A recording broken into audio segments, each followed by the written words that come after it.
আলাদি।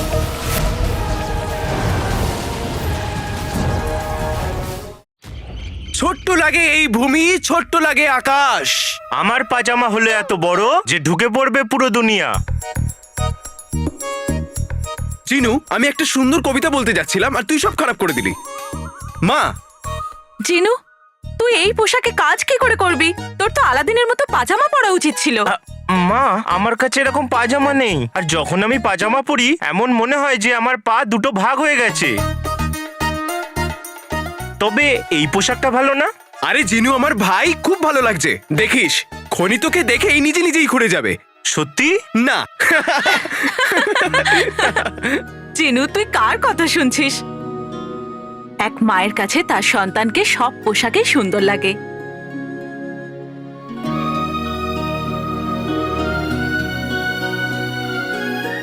ঈশ্বর তোদের দুজনকে সব অশুভর হাত থেকে রক্ষা করুক। আর আমাকে তোমার এই বড় ছেলের থেকে। আরে মা,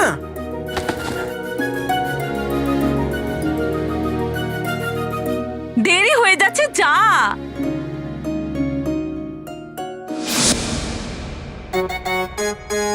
সাবাস, আরে আমার সোনার টুকরো। কত দুর্বল হয়ে গেছে আমার ছেলে।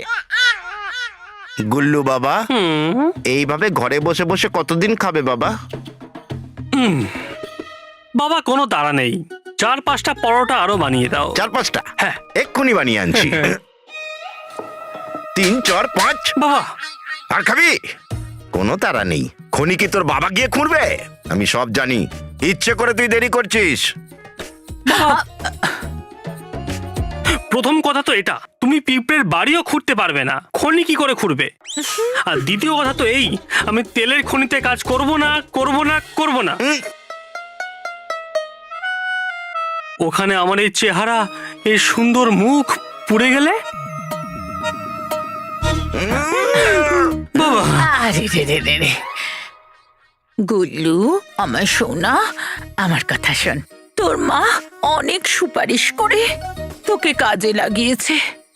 দেখ, সোনার আসর ফির দিব্যি। তোর মা তোকে কথা দিচ্ছে, তোকে ওখানে গরিব মজদুরের মতো কাজ করতে হবে না। সোনার আসার ফ্রি দিব্যি মা, কিছু না কিছু তো কাজ করতে হবে। আমি তোমার মতো অলস হয়ে থাকবো? খুব ভালো আমার ছেলে। মা দেরি হয়ে যাচ্ছে, ফিরতে সন্ধে হবে। আরে চল চল।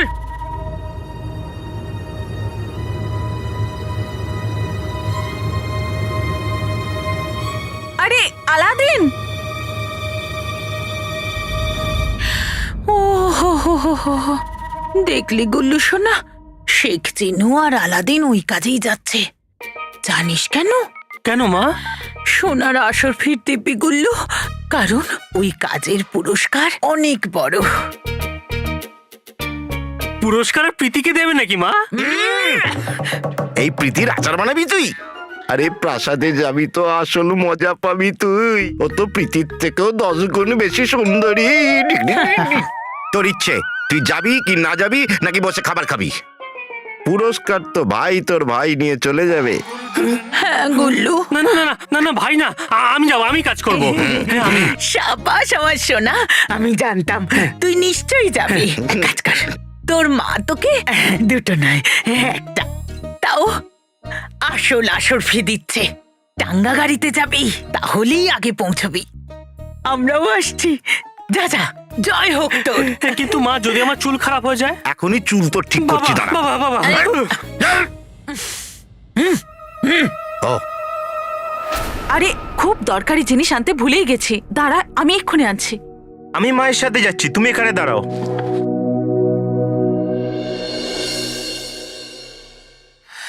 সোনার আসর ফির দিব্যি মিয়া, আমার চোখে তো ফারাসের রানীর মুকুটটা ভাসছে। বেগম, একটু সামলে, এমন না হয়ে যায় যে হীরের সঙ্গে তোমার চোখ দুটোও খুলে পড়ে যায়। আমি জানি কাকি, আমি তোমাদের জন্য ফরাসের রানীর মুকুট আনিনি, কারণ কারণ ওখানে অনেক বিপদ ছিল, ভয়ঙ্কর সেপাইরা ছিল। ওদের থেকে বেঁচে বেরোনোটাই আমার কাছে অনেক বড় ব্যাপার ছিল। ও হো হো হো হো, তাই নাকি? তোর লাগেনি তো শোনা? সোনার আসর ফির দিব্যি আলাদিন, তুই অনেক কষ্টে বেঁচেছিস। এটা তো খুব খারাপ হলো, কিন্তু তুই তো বেঁচে গেলি, কিন্তু তোর মাকে কে বাঁচাবে? তুই ভাব আলাদিন, ওই খনিতে তুই পরিশ্রম করছিস, কষ্ট করছিস, আর এখানে রুকসার বাড়িতে একা, আর তার উপর নাজনীনের ছায়া। কি মায়া! আলাদিন, তোর মায়ের গলা টিপে ধরলে এমনটা যেন না হয় যে তোর মায়ের দমই বন্ধ হয়ে যায়।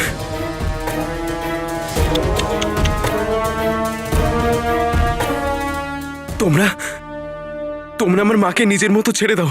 কালকে আমি তোমাদের জন্য মুকুট আনিনি, কিন্তু আজকে রাতে ফারাসের রানীর মুকুট তোমার মাথায় থাকবে।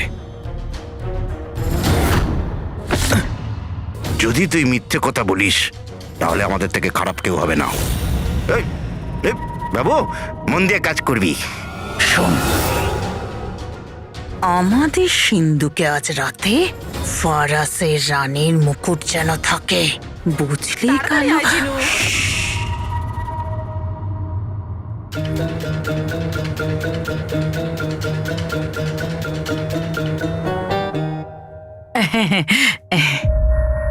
কি হয়েছে?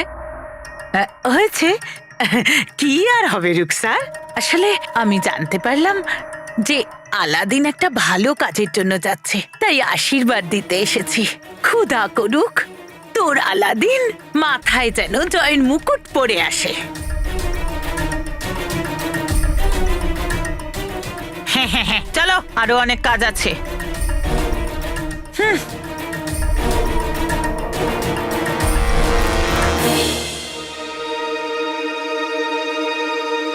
তুই এত ভয় পেয়ে কেন আছিস? বৌদি কিছু বললো বুঝি? না মা, ব্যাপারটা হচ্ছে দেরি হয়ে যাচ্ছে, তাই জন্যে। তোদের দুজনে নজর কাটিয়ে দি, তারপর যাস। ঠিক আছে। আমারও।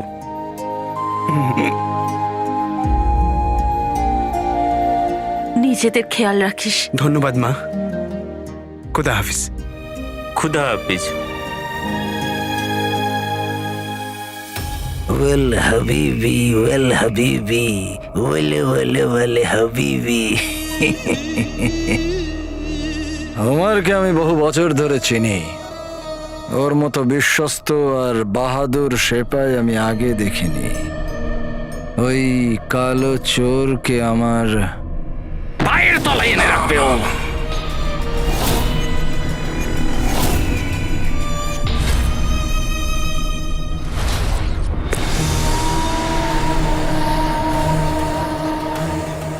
যদি এরকম হয় তাহলে আশ্চর্য প্রদীপ আমার কাছে থাকবে। ওই আশ্চর্য প্রদীপ আমি হাতে পেলেই পুরো দুনিয়াতে জাফরের রাজত্ব হবে। তখন খোদাও আমি হব, আর শয়তানও। অবশ্যই হুজুর, সত্যিই আপনাকে কেউ আটকাতে পারবে না।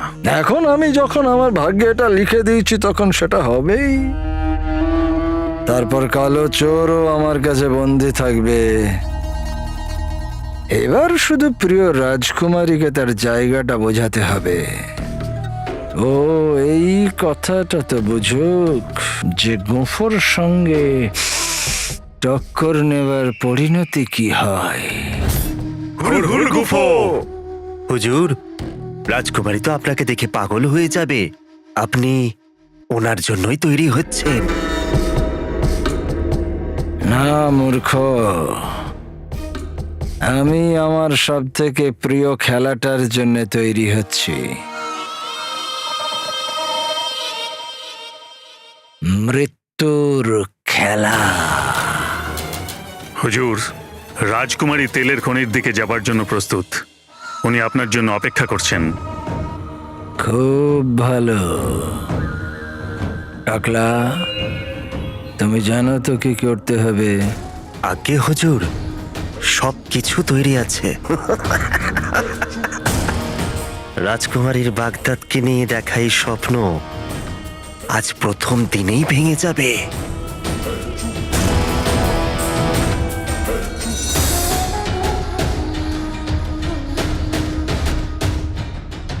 জাফরের সঙ্গে যে লাগবে মাটিতে মিশে যাবে।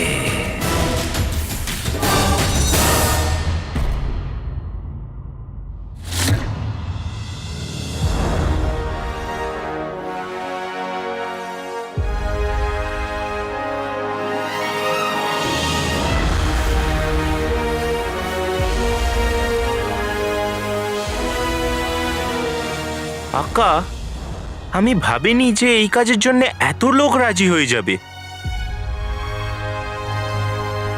জেনু, হুম। সব দেশের উন্নতি তাদের জনগণের হাতেই থাকে। আজকে আমরা যখন সবাই পরিশ্রম করে এই তেলের খনি খুঁড়ব, তখন দেখবি দুনিয়ায় আমাদের দেশ সবার থেকে এগিয়ে থাকবে। তেল নিয়ে নাও, তেল নিয়ে নাও। চল, লাইনে। আপনি আসুন।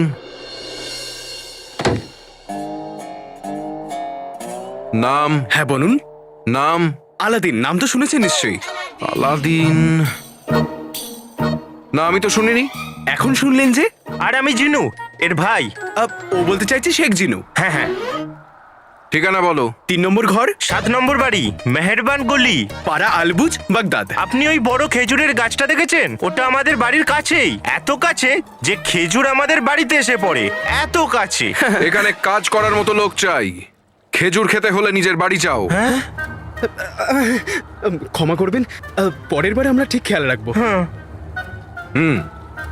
এই নাও, নিজেদের হাতে বেঁধে নাও। এটা তোমাদের পরিচয় তকমা, হারাবে না এটাকে। হ্যাঁ। আচ্ছা, ওই পাহাড়টা দেখতে পাচ্ছ পাশে? হ্যাঁ, ওখানে গিয়ে দাঁড়াও, অপেক্ষা করো। হ্যাঁ নিশ্চয়ই। ধন্যবাদ। এই নে, তাড়াতাড়ি বাঁধ। না, তুমি আগে। বড় কে, আমি না তুই? তুমি তো বাঁধবে কে? ঠিক আছে। এই নে, তাড়াতাড়ি তাড়াতাড়ি।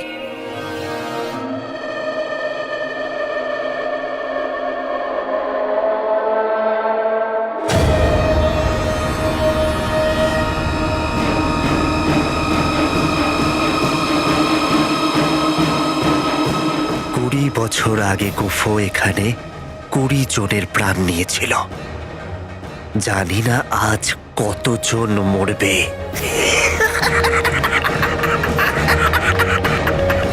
আকা, আকা, আকা, কি ভাবছো? ওই পাহাড়ের উচ্চতা মাপছো? না জিনু, এটাই ভাবছিলাম যে এই কাজটা যতই কঠিন হোক না কেন, আমাকে আমার বাবার সত্যিটা জানতেই হবে। তখনই মা শান্তি পাবে। তাহলে এতে তো ভাবার কি আছে? তোমার ভাই জিনু তোমার সাথে আসে, তুমি যা চাইবে আমরা একসঙ্গে সেটা করব। খবরদার! আকু, নাজু, খবরদার! এখন আমি যা বলতে যাচ্ছি তোমাদের সেটা মন দিয়ে শুনতে হবে। আমি হলাম সুবেদার আকবর।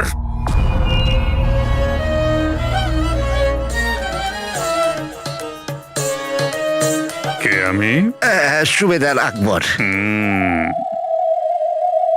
আজ থেকে 20 বছর আগে এখানে খনি খোঁড়ার চেষ্টা করা হচ্ছিল। প্রকৃতি তখন এখানে তার রাগ দেখিয়েছিল।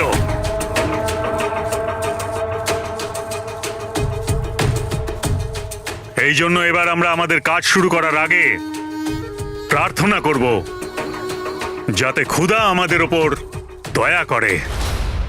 প্রথম প্রার্থনা করার জন্য উপস্থিত হচ্ছেন স্বয়ং রাজকুমারী ইয়াসমিন।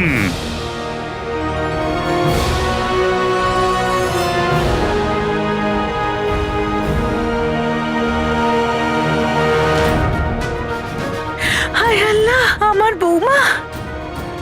যাক গেল। ইয়াসমিন? কে আসছে? রাজকুমারী ইয়াসমিন? আর হ্যাঁ, সবাই এই সীমার পেছনে থাকবে, বুঝলে? কেউ যদি এর আগে আসার চেষ্টা করে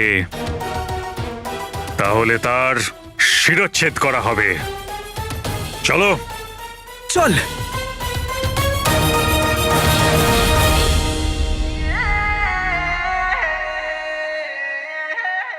হ্যাঁ হ্যাঁ, আমার কাঁধের ওপরেই উঠে পড়ো। হ্যাঁ, এই চত্বর সব। দেখবি চিনু, এইবার আমি রাজকুমারীকে সামনে থেকে ঠিক দেখবো। আরে বাহ, কারুর প্রাণে তো প্রাণ এসে গেছে। এমনটা মনেই হচ্ছে না যে আমরা তেলের খনি খুঁড়তে যাচ্ছি। আমার এমন মনে হচ্ছে যেন তোমার বিয়ের সম্বন্ধ করতে যাচ্ছি। ওটাও হয়ে যাবে চিনু, রাজকুমারী ইয়াসমিনের সাথে। মনে হয় ঈশ্বর আমার উপরে দয়া করেছেন। তুই জানিস, মহামান্য বাদশার সাথে দেখা করবার যে স্বপ্ন আমি এতক্ষণ দূরে ভাবছিলাম, রাজকুমারী আসতেই খুব কাছে মনে হচ্ছে। আকা, আমি তোমার আনন্দের ভাগিদার তো হতে চাই, কিন্তু কারুর জন্য খারাপও লাগছে। কি? কার জন্যে? তোমার বন্ধু প্রিয় সমস্যার জন্যে।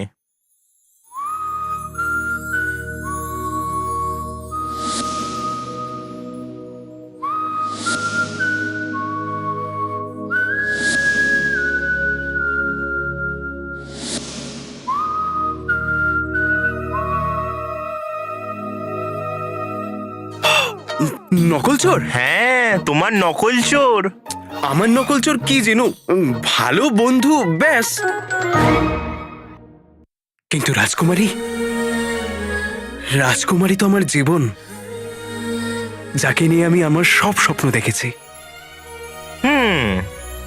স্বপ্ন তো ছিল আকা, কিন্তু সত্যি হলে এটাই যে প্রিয় সমস্যার মনের মধ্যে তোমার জন্য আবেগ আছে।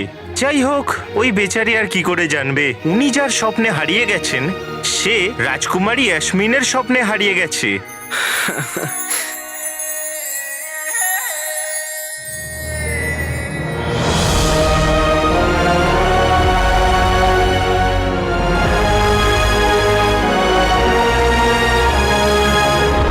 কালো চোর আমার বাবাকে ফিরিয়ে দিয়েছে, যার জন্য আমি এই তেলের খনির স্বপ্ন পেয়েছি। ও আমাকে পথ দেখিয়েছে প্রীতি, আমার বাবার স্বপ্নের দিকে চলার পথ, বাগদাদের ভাগ্য বদলে দেওয়ার পথ। আচ্ছা, ওই খনি খুললে পরে কালো চোরকেই পাওয়া যাবে না তো?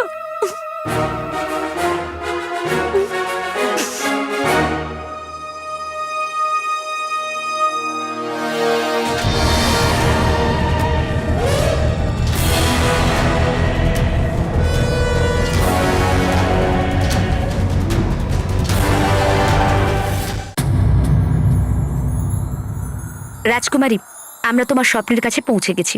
বাইরে বেরিয়ে এসো।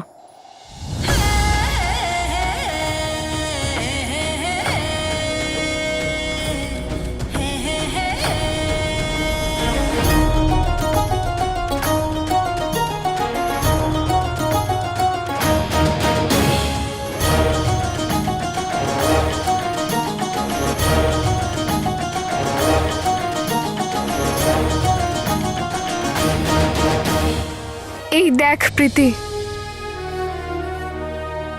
এটা হলো আমার স্বপ্ন। এটা ছাড়া আমি আর কারোর কথা ভাবি না। রাজকুমারী, আমি রাজকুমারীর সঙ্গে একান্তে কিছু কথা বলতে চাই। আগে সত্যি রাজকুমারী, আপনার এই আবেগ প্রশংসার যোগ্য। ধন্যবাদ। আমি শুধু এটাই বলতে চাই যে আজকে যেই মুহূর্তে আপনি আপনার উদ্দেশ্যের দিকে অগ্রসর হবেন, তারপর আর আপনার ফেরার কোনো রাস্তা নেই। আপনার কেন মনে হচ্ছে ওয়াজিরে আলা যে আমি আমার বাবার স্বপ্ন থেকে ফিরে আসতে চাইবো? কারণ এখানে এসে আমার পুরনো জখমগুলো আবার তাজা হয়ে উঠল। কারণ আজও আমার চোখের সামনে প্রকৃতির সেই ভয়ঙ্কর বিপর্যয়টা দেখতে পাই আমি। দেখুন ওয়াজিরে আলা, আমি আপনার চিন্তা বুঝতে পারছি, কিন্তু এরকম নয় যে যেটা আগে হয়েছে সেটা আবারও হবে। ওটা একটা দুর্ঘটনা। দুর্ঘটনা জীবনকে থামিয়ে দেয় না।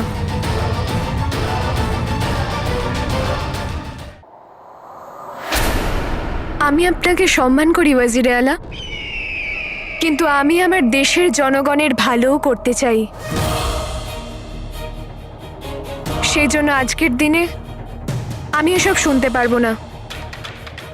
আমি বাগদাদের সুলতানা হতে চলেছি। বাগদাদের জনগণের খুশি আমার দায়িত্ব, যার জন্য এই তেলের খনি আমি বাগদাদে করেই ছাড়বো। আপনার এই সাহস আর চিন্তাধারা দেখে আমি এটাই বলতে পারি যে আমি আপনার সঙ্গে আছি।